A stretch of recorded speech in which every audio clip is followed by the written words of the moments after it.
لله رب العالمين عدد خلقه ورضا نفسه وزنة عرشه ومداد كلماته. கணியத்துக்குரிய அல்லாஹ்வின் நல்லடியார்களே, பட்டிமன்றத்தின் நடுவர் அவர்களே, தீன் மனம் வாழ்கிறது என்பதற்கு நம்முடைய மஹல்லாவின் இமாம் அவர்களும் நம்ம ஜமாத்துடைய தலைவர் அவர்களும் மிகப்பெரிய ஒரு சான்று. அது மாதிரி இந்த மீலாது விழாவும் தீன் மனம் வாழுகிறது அப்படிங்கிறதுனால இளைஞர் பட்டாளத்தை உருவாக்கி இளைஞர்கள் தன்னெழுச்சி பெற்று அவர்கள் இந்த தீனை வாழ வைக்கிறார்கள். மாஷா அல்லாஹ், நபியினுடைய அந்த பிரியம் அவருடைய உள்ளத்தில் இருக்கிறதுனாலதான் ரசூலுல்லாஹ்வுக்கு நாம் விழா எடுத்து கொண்டாட வேண்டும், நபி ஸல்லல்லாஹு அலைஹி வஸல்லம் அவர்களை நாம் புகழ் பாட வேண்டும், பெருமானார் ஸல்லல்லாஹு அலைஹி வஸல்லம் அவர்களை நாம் அறிந்து கொள்ள வேண்டும், இன்னும் இன்னும் இந்த மனம் பரவ வேண்டும், பரப்ப வேண்டும், எல்லோருக்கும் தெரிய வேண்டும் என்று இளைஞர்கள் ஆசைப்பட்டு இந்த விழாவை நடத்தி கொண்டிருக்கிறார்கள். உஸ்தாத் அவர்கள் ஆசைப்பட்டு ஹஸரத்துமார்களையும் மாணவர்களையும் மஹல்லா மக்களையும் வர வைத்து இந்த தீனை பரப்பி கொண்டிருக்கிறார்கள். உங்களுக்கு நல்லா இருக்கு ஹஸரத்து, மனம் பரப்பி கொண்டு புகழ் பெற்றுக் கொண்டு இருக்கிறது. மாஷா அல்லாஹ், ஒரு 10-20 வருஷத்துக்கு முன்னாடி நம்முடைய மதரசாவுல ஒரு 50 பேர் ஓதி இருப்பாங்க. ஆனா இப்ப ஹஸரத் அவர்கள் நம்முடைய யூனுஸ் மாஸ்டர் அவர்கள் வந்த பிறகு மாஷா அல்லாஹ் ஒரு 150-200 மாணவர்கள் வரைக்கும் மதரசாவிற்கு வந்து ஓதி கொண்டிருக்கிறார்கள் என்று சொன்னால் தீன் மனம் பரவி இருக்கிறதா இல்லையா? தீன் வாழுகிறதா இல்லையா? இப்படி நிறைய விஷயங்களை நாம் நம்முடைய மஹல்லாவில் இருந்தே சான்றாக பார்க்கலாம். எல்லோருமே ஓதி கொடுத்து கொண்டுதான் இருக்கிறார்கள். எல்லோரும் ஆசிரியர்கள் மதரசாவில் ஓதி கொடுத்து கொண்டுதான் இருக்கிறோம். அப்ப தீனை வாழ வைத்துக் கொண்டுதான் இருக்கிறோம். அல்லாஹ் தஆலா குர்ஆனிலே 1500 வருஷத்துக்கு முன்னால ஒரு வசனத்தை இறக்கி வைத்தான். லுக்மான் அலைஹிஸ்ஸலாம் அவர்கள் தன்னுடைய மகனுக்கு செய்த உபதேசத்தை அல்லாஹ் குர்ஆனிலே சொல்லி காட்டுகிறார். சூரத்துல் லுக்மானிலே வருது, யா புனைய அகீமி ஸலாத்த வஅமுர் பில் மஅரூஃபி வன்ஹ அனில் முன்கர். மகனே, தொழுகையை நிலைநாட்டு, நன்மையை ஏவு, தீமையை தடுப்பீராக. வன்ஹ அனில் முன்கர் வஸ்பிர் அலா மா அஸாபக. உங்களுக்கு ஏதாவது சங்கடம் ஏற்பட்டால், சோதனை ஏற்பட்டால் அதை சகித்துக் கொண்டு பொறுமையாக இருங்கள் என்று 1500 வருஷத்துக்கு முன்னால் இந்த வசனம் இறங்குச்சு. குர்ஆன் இருக்கும் காலம் எல்லாம் இந்த தீன் மனம் பரவிக்கொண்டே இருக்கும், தீன் வாழ்ந்து கொண்டே இருக்கும் கியாமத்து நாள் வரைக்கும். அப்ப கியாமத்து நாள் வரைக்கும் இந்த சட்டம் அமல்படுத்திக் கொண்டே இருப்போம் இல்லையா? இந்த குர்ஆன் தான் நமக்கு வேதம். இந்த குர்ஆன் எது வரைக்கும் இருக்கும்?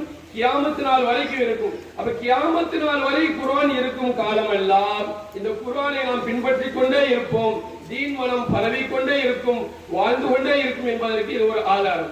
அருமையானவர்களே, நபிகள் நாயகம் ஸல்லல்லாஹு அலைஹி வஸல்லம் அவர்கள் ஒவ்வொரு கட்டங்களிலும் சஹாபாக்களை பண்படுத்தி இந்த தீனை நிலைநிறுத்தினார்கள்.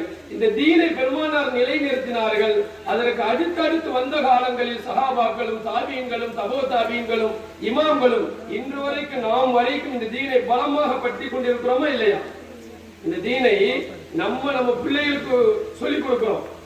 குழந்தை சின்ன குழந்தையா இருக்கின்ற பொழுது என்ன சொல்றோம்? முதல்ல லா இலாஹ இல்லல்லாஹ் சொல்லிக் கொடுக்கிறோம். இந்த தீனை பெற்றோர்கள் வாழ வைக்கிறார்கள். ஆசிரியர்கள் மதரசாக்களிலே ஓதி கொடுத்து தீனை வாழ வைத்துக் கொண்டு இருக்கிறோம். தீன் பரவி கொண்டு இருக்கிறது. ஒரு 20 வருஷத்துக்கு முன்னால 10 வருஷத்துக்கு முன்னாடி 50 பேர் தொழுத பள்ளிவாசல் இன்னைக்கு பஜ்ர் தொழுகையில 200 பேர் வரைக்கும் வந்து தொழுகிறோம் என்று சொன்னால் அருமையானவர்களே, தீன் வாழ்ந்து கொண்டு இருக்கிறது என்பதற்கு அடையாளம் தான் இது.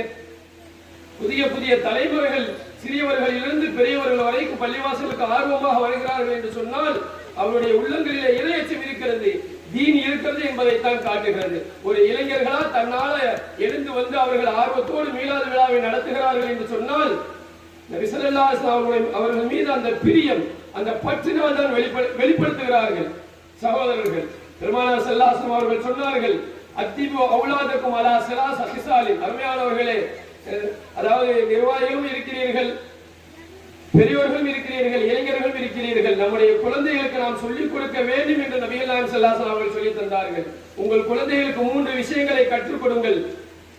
முதலாவதாக ஹுப்பு நபியுக்கும், உங்கள் நபியை நேசிப்பதை கற்றுக் கொடுங்கள். வஹுப்பு அஹ்லி பைத்திஹி, அஹ்லு பைத் என்றால் பெருமானாருடைய குடும்பத்தை நேசிப்பதை கற்றுக் கொடுங்கள்.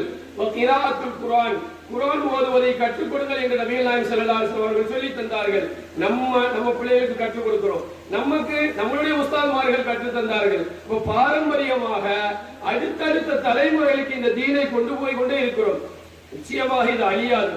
குர்ஆன் இருக்கும் காலமெல்லாம் பெருமானார் ஸல்லல்லாஹு அந்த ஹதீஸ் இருக்கும் காலமெல்லாம் சுன்னத் பெருமானாருடைய நடைமுறை தாங்க தீன். தீன்னா என்னது? நம்ம குர்ஆனிலேயும் ஹதீஸ்களிலேயும் எதுவெல்லாம் சொல்லித் தரப்பட்டு இருக்கிறதோ அதுதான் தீன். அந்த தீனை நாம் பலமாக பற்றி கொண்டிருக்கிறோம். நம்முடைய பிள்ளைகள் குர்ஆன் ஓத வேண்டும், தொழுக வேண்டும், மார்க்க விஷயங்களை கற்றுக்கொள்ள வேண்டும் என்றுதான் நம்முடைய குழந்தைகளை மதரசாக்களுக்கு அனுப்புகிறோம். ஒரு காலத்திலே 50 மாணவர்களா இருந்தவர்கள் இன்றைக்கு 150 200 மாணவர்கள் வரைக்கும் அதிகரித்திருக்கிறார்கள். தொழுவதற்கு 50 பேர் வரை வந்தவர்கள் இன்றைக்கு சுபஹ் தொழுகை, மக்ரிப் தொழுகை போன்ற தொழுகைகளுக்கு 200 பேர் வரைக்கும் அதிகமாக தொழுக வருகிறார்கள் என்று சொன்னால் தீன் நம்மிடத்திலே பரவி இருக்கிறது, தீன் வாழ்ந்து கொண்டு இருக்கிறது என்பதற்குண்டான அடையாளம் தான். பெருமானார் ஸல்லல்லாஹு அலைஹி வஸல்லம் அவர்கள் ஹஜ்ஜத்துல் வதாவிலே கடைசி பேருரை பெருமானாருடைய அந்த உரை, அப்பொழுது சொன்ன அந்த உபதேசங்கள் எல்லாம் 1500 வருடங்களை கடந்து நாம் பலமாக பற்றி கொண்டிருக்கிறோம். அருமையானவர்களே, ஒவ்வொரு கணவனும் தன்னுடைய குடும்பத்திற்காக உழைக்கிறான், ஒவ்வொரு பிள்ளைகளும் தன்னுடைய குடும்பத்திற்காக உழைக்கிறார்கள். இதுவெல்லாம் யார் சொல்லி தந்தது? இதுவெல்லாம் எது? இதுதான் தீன். பெருமானார் ஸல்லல்லாஹு அலைஹி அவர்கள் அந்த கடைசி அரஃபா உரையிலே சொன்னார்கள், இஸ்தௌசு பின் நிசாஇ கைரா, உங்கள் மனைவிமாரிடத்திலே அழகான முறையில் நடந்து கொள்ளுங்கள். நான் வசியத்து செய்கிறேன், உங்கள் பெண்களை நீங்கள் அடிமைப்படுத்தாதீர்கள், உங்கள் அடிமைகளிடத்தில் கூட அழகாக நடந்து கொள்ளுங்கள் என்று அந்த ஒற்றை வார்த்தை நாம் கடைபிடிக்கிறோமா இல்லையா? நம்முடைய மனைவியை அழகான முறையில் நாம் நடத்துகிறோமா இல்லையா? அவளுக்கு தேவையானதை வாங்கி கொடுக்கிறோமா இல்லையா? நம்ம ஹஸ்ரத் அவங்களுடைய மனைவி ஹஸ்ரத் அவர்களுக்கு வாட்சி வாங்கி கொடுத்தாங்க. இது ஒரு சுன்னத்துங்க. ரசூலுல்லாஹ் சொன்னாங்க, கணவன் மனைவிக்கும் மனைவி கணவனுக்கும் அன்பளிப்பை கொடுத்துக் கொள்ளுங்கள், திருமண வைபவங்களிலே அன்பளிப்பு கொடுத்துக் கொள்ளுங்கள். தஹாத்து வ தஹாபு ஸல்லல்லாஹு அலைஹி வஸல்லம் அவர்கள் சொன்னார்கள், உங்களுக்கு மத்தியில் அன்பளிப்பு கொடுத்து அன்பை வளர்த்துக் கொள்ளுங்கள் என்று சொன்னார்கள். இது சுன்னத்து, இது தீன். அந்த தீனை வாழ வச்சுட்டு வீழ்ந்து போயிருக்குன்னு சொல்றாரு ஹஸ்ரத். பெருமையானவர்களே, பெருமானார் எதையெல்லாம் நமக்கு வழிமுறையாக சொல்லி தந்தார்களோ அதுதான் தீன். பெருமானார் ஸல்லல்லாஹு அலைஹி வஸல்லம் அவர்களுக்கு யார் கட்டுப்பட்டார்களோ அவர்கள் தான் அல்லாஹ்வுக்கு கட்டுப்பட்டவர்கள். ரசூலுல்லாஹ்வை புறக்கணித்து விட்டு எனக்கு குர்ஆன் மட்டுமே போதும் என்று சொன்னால் அங்கே ஈடேற்றம் கிடைக்காது, வெற்றி கிடைக்காது. நம்முடைய தீன் என்றால் எது? நாம் நன்றாக புரிந்து கொள்ள வேண்டும். தீன் என்றால் குடும்பத்தின் வழியாக ரசூலுல்லாஹ்வின் வழியாகத்தான் நாம் சொர்க்கத்தை அடைய முடியும், அல்லாஹ்வை அடைய முடியும் என்பதை அருமையானவர்களை நாம் புரிந்து கொள்ள வேண்டும். பெருமானார் ஸல்லல்லாஹு அலைஹி வஸல்லம் அவர்கள் 1400 வருடங்களுக்கு முன்பாக இது ஹலால், இது ஹராம் என்று நமக்கு தெளிவுபடுத்தி தந்தார்கள். அதை முழுமையாக நாம் பின்பற்றி நடக்கிறோமா இல்லையா? கொடுக்கல் வாங்கலில் நேர்மையாக நடந்து கொள்ளுங்கள். யார் வியாபாரத்தில் கொடுக்கல் வாங்கலில் நேர்மையாக நடந்து கொண்டீர்களோ அவர்கள் சொர்க்கத்தில் என்னோடு இருப்பார்கள் என்று நபி ஸல்லல்லாஹு அலைஹி வஸல்லம் அவர்கள் சொன்னார்கள். இது 1400 வருஷத்துக்கு முன்னால சொன்னது. நாம் பின்பற்றுகிறோமா இல்லையா? பெருமானார் ஸல்லல்லாஹு அலைஹி வஸல்லம் அவர்கள் சொன்னதை நாம் பின்பற்றுகிறோம், இன்று வரைக்கும் பின்பற்றுகிறோம். நம்முடைய பிள்ளைகளுக்கும் அதை சொல்லிக் கொடுப்போம். இந்த தீனை கியாமத் நாள் வரைக்கும் நாம் வாழ வைத்துக் கொண்டு இருப்போம். அப்படி என்றால் இந்த மனம் வீசிக்கொண்டேதான் இருக்கும், இது பரவிக்கொண்டேதான் இருக்கும். பெருமானார் ஸல்லல்லாஹு அலைஹி வஸல்லம் அவர்கள் 1400 வருடங்களுக்கு முன்பாக மது அருந்துவது ஹராம், விபச்சாரம் செய்வது ஹராம், வட்டி வாங்குவது ஹராம் என்று அறிவித்தார்கள். இன்று வரைக்கும் இஸ்லாமிய சமுதாயம் அந்த ஹராமை நுகர்ந்து கூட பார்க்க மாட்டோம். மது அது ஹராம் என்று சொன்னார்கள். அருமையானவர்களே, மாற்று மத சகோதரர்களை விட இஸ்லாமியர்கள் மது அருந்த மாட்டார்கள். ஏனென்றால் நம்முடைய ஷரியத்து, நம்முடைய மார்க்கம், நம்முடைய நபி அப்படி சொல்லி தந்திருக்கிறார்கள். இது மார்க்கத்தில் விளக்கப்பட்டது என்பதால் அது சி என்று சொல்லிவிட்டு போவோம். வட்டி அது ஹராம், மார்க்கத்தில் விளக்கப்பட்டது. பெருமானார் ஸல்லல்லாஹு அலைஹி வஸல்லம் அவர்கள் அந்த அரஃபா பேருரையில் இருந்து சொன்னார்கள், வட்டி இன்றோடு அழிக்கப்படுகிறது, இனி யாரும் கொடுக்கல் வாங்கலில் வட்டி வியாபாரம் வைத்துக் கொள்ளாதீர்கள். முதலாக அப்துல் முத்தலிபுடைய மகனார் அப்பாஸ் அவர்களுக்கு யாரெல்லாம் வட்டி தர வேண்டுமோ அதையெல்லாம் நான் தள்ளுபடி செய்கிறேன். அறியாமை கால மூட பழக்கங்களை இன்றோடு நான் புதைத்து விட்டேன் என்று பெருமானார் அறிவித்தார்கள். அன்றிலிருந்து இன்று வரைக்கும் இஸ்லாமிய சமுதாயம் வட்டியிலே கொஞ்சம் கூட நுகர்ந்து பார்க்காது. அது ஹராம், அது சி என்று ஒதுக்கிவிட்டு போகும். இப்படி ஒவ்வொரு விஷயங்களையும் நாம் எடுத்துக்கொண்டமையானால் பெருமானார் எதை வழியாக சொல்லி தந்தார்களோ அந்த தீனை இன்று வரைக்கும் நாம் கடைபிடித்து வருகிறோம். அருமையானவர்கள், இப்படித்தான் ஒவ்வொரு விஷயம். இஸ்லாமிய சமுதாயத்தில் முதியோர் காப்பகம் கிடையாது, மாற்று மதத்தார் இருக்கல. எத்தனையோ தன்னாளர்கள் தொண்டு இயக்கமாக செய்கிறார்கள். நம்மகிட்ட அந்த பழக்கம் இருக்கா? நம்முடைய தாய்மார்களை நாம் ஹோம்ல போய் விடுவோமா? நிச்சயமா விட மாட்டோம். ஏன்?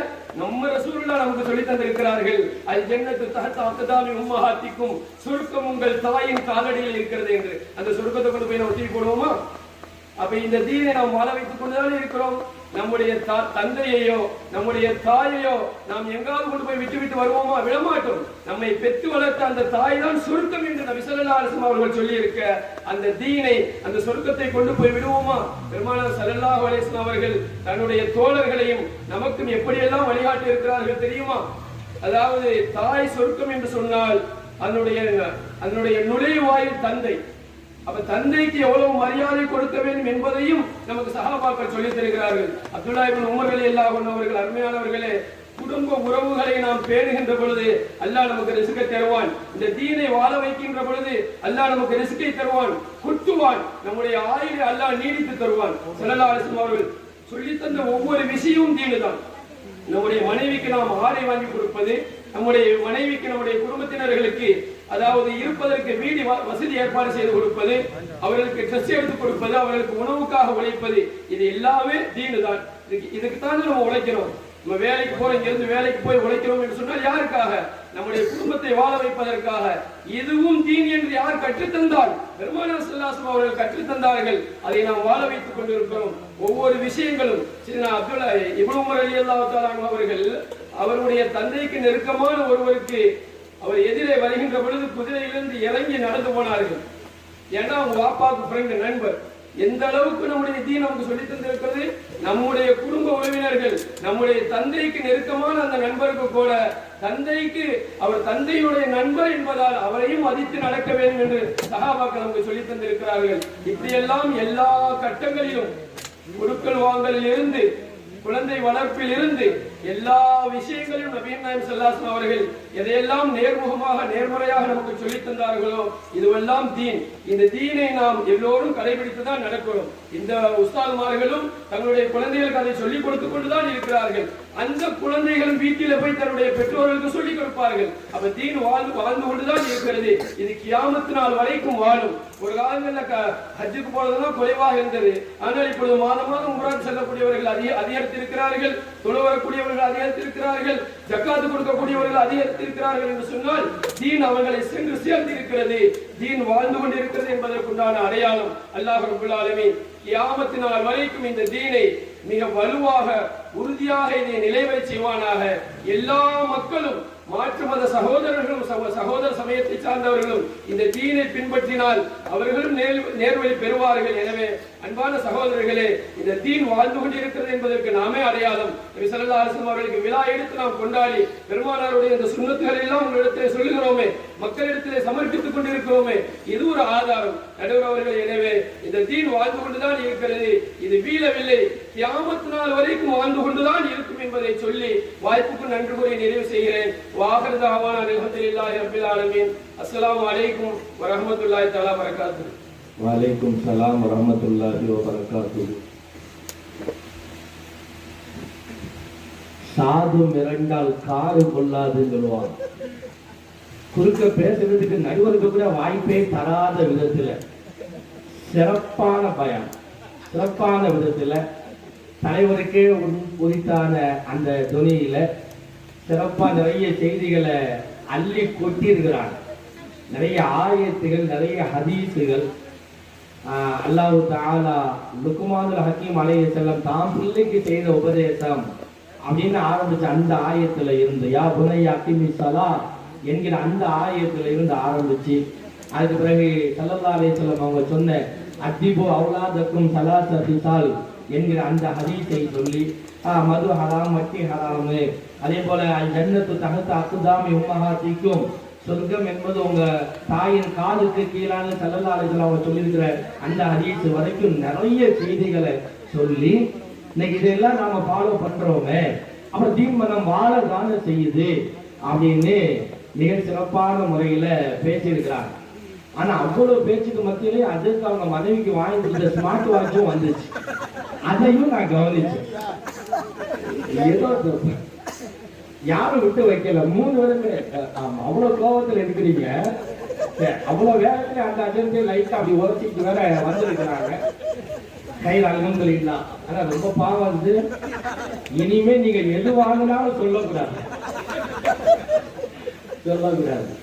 சரி, இப்போ நிறைவு பேச்சாளராய் தன் அணிக்கு முழுமையாய் வலு சேர்ப்பதற்காக இன்றைய கால சூழலில் தீன் மனம், நபியின் தீன் மனம் நமது இல்லங்களில் வீழ்கிறது என்கிற அணிக்கு வலு சேர்க்க அந்த அணி தலைவர் முகமது ராஃபி ரஷீதி அவர்களை அன்போடு அழைக்கிறோம்.